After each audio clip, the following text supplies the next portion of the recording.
हर हर महादेव। उम्मीद है आप सभी लोग अच्छे होंगे। कैलाश मानसरोवर यात्रा 2025 में ओपन हो रही है और ये न्यूज़ आप सब लोगों तक पहुंच गई होगी और आप सब लोगों ने अपनी तैयारियां भी शुरू कर ली होगी। तो अब बात आती है, जब पैकेज चूज़ करते हैं तो उसमें एक वर्ड आपको सुनने को मिलता है, वो है चरण स्पर्श।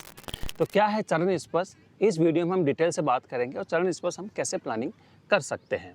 तो देखो, चरण स्पर्श होता है जब डे 1 की जो परिक्रमा होती है ना, डे 1 की परिक्रमा के बाद ही हम चरण स्पर्श के लिए जाते हैं।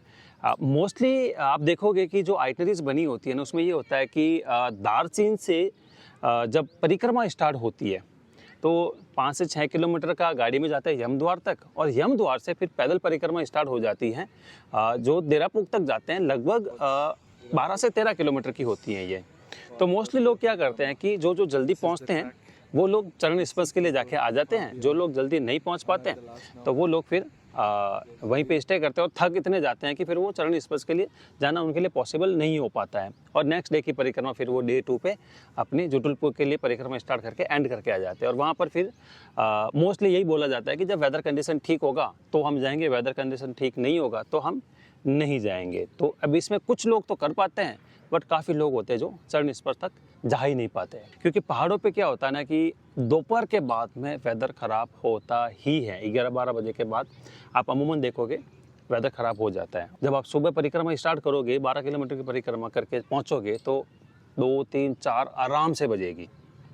उस समय तक तो हाईली चांसेस होते हैं कि वेदर अप डाउन उस समय पे रहेगा। तो जाहिर सी बात है कि आपका टीम लीडर भी आप लोगों को जाने की परमिशन नहीं देगा। तो अब यहाँ पर सवाल आता है कि हम कैसे करें परिक्रमा।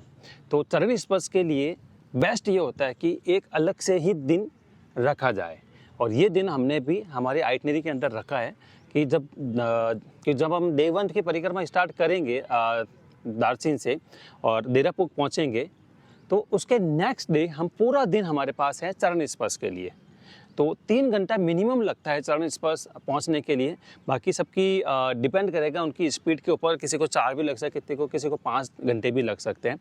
3 से 4 घंटे का डिस्टेंस है वहाँ से। और ऑल्टीट्यूड वाइज बात करें तो लगभग 16,000 फीट पे तो अपना देरापुक होगा जहाँ पर नाइट स्टे होता है। और चरण स्पर्श करने जब जाएंगे तो लगभग 18,000 फीट हम वहाँ पर टच करेंगे।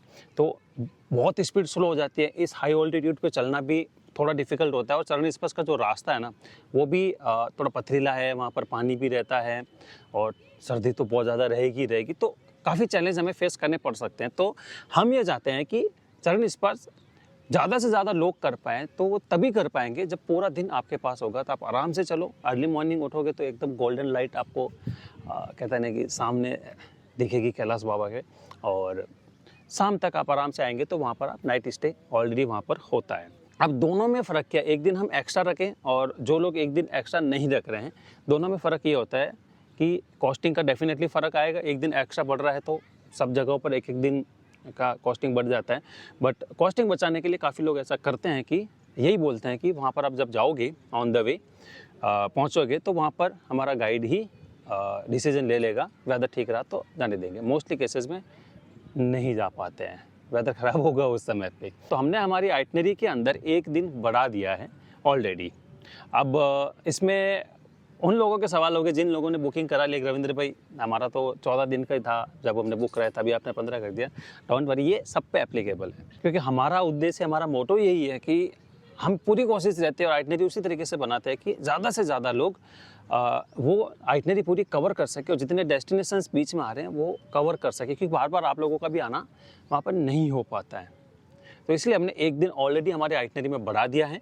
जो लोग पहले बुकिंग करा लेके उन सब के लिए ये एप्लीकेबल रहता है, तो उसके लिए आप चिंता मत कीजिए। और चरण स्पर्श के लिए एक दिन एक्स्ट्रा रखने का एक प्लस पॉइंट ये भी है कि जब अब यात्रा में जो लोग जा रहे हैं, टोटल मान लो 100 लोगों का ग्रुप होता है, तो 100 लोगों में से कोई 15-20 लोग, 30 लोग ही हैं जो पूरी परिक्रमा के लिए जाते हैं। बाकी लोग थक जाते हैं या हेल्थ की इश्यू की वजह से या XYZ की वजह से। मोस्टली लोग क्या करते हैं कि दार्जिलिंग रुकने पसंद करते हैं, वो आगे जाते ही नहीं हैं। तो उन लोगों के लिए है कि एटलीस्ट आप यहाँ रुक रहे हो, इससे अच्छा डे 1 की परिक्रमा जो कि ईजी होती है, आप वहाँ तक चलो, नेक्स्ट डे आप चरण स्पर्श करो। चरण स्पर्श अगर कर सकते हो तो भी ठीक है, जितना हो सके आप पुश करो, और वहाँ से आप चाहो तो वापस आ सकते हो दार्जिलिंग, जहाँ से हमने परिक्रमा स्टार्ट की थी। और जिन लोगों को पूरी परिक्रमा करनी है वो अपनी पूरी परिक्रमा करके वापस दार्जिलिंग में ही अपने को वहाँ पर मिलेंगे। तो ये भी एक फ़ायदा है, ये भी एक बेनिफिट मिल जाता है। क्योंकि कैलाश माउंट का जो सबसे बेस्ट व्यू है वो चरण स्पर्श के रूट पे मिलता है, सबसे बेस्ट व्यू। तो अगर वहाँ पर आपने देख लिया और परिक्रमा नहीं भी कर रहे हो तो भी आपका कहते हैं कि यात्रा पूरी हो जाती है, जिस पर्पज़ से गए हो वो पूरी हो जाएगी। तो आई होप चरण स्पर्श को लेके जो आपके डाउट होंगे वो क्लियर हो गए होंगे। और भी अगर आपके कोई सवाल हैं तो आप मुझे कमेंट करके ज़रूर बताइए। और आप भी अगर अपनी बुकिंग कराना चाहते हैं तो आप ट्रैवल पॉकेट से करा सकते हैं। मैं आपको नंबर यहाँ पर दे रहा हूँ, क्योंकि ट्रैवल पॉकेट मेरा ही कंपनी है और मैं ही वहाँ पर ग्रुप लीड करूँगा, मैं वहीं पर ही रहूँगा। तो आइए साथ चलते हैं और बाबा की परिक्रमा करके आते हैं। 5 साल बाद ओपन हुई है। तो मिलते हैं अगले वीडियो में, तब तक के लिए बाय बाय। हर हर महादेव।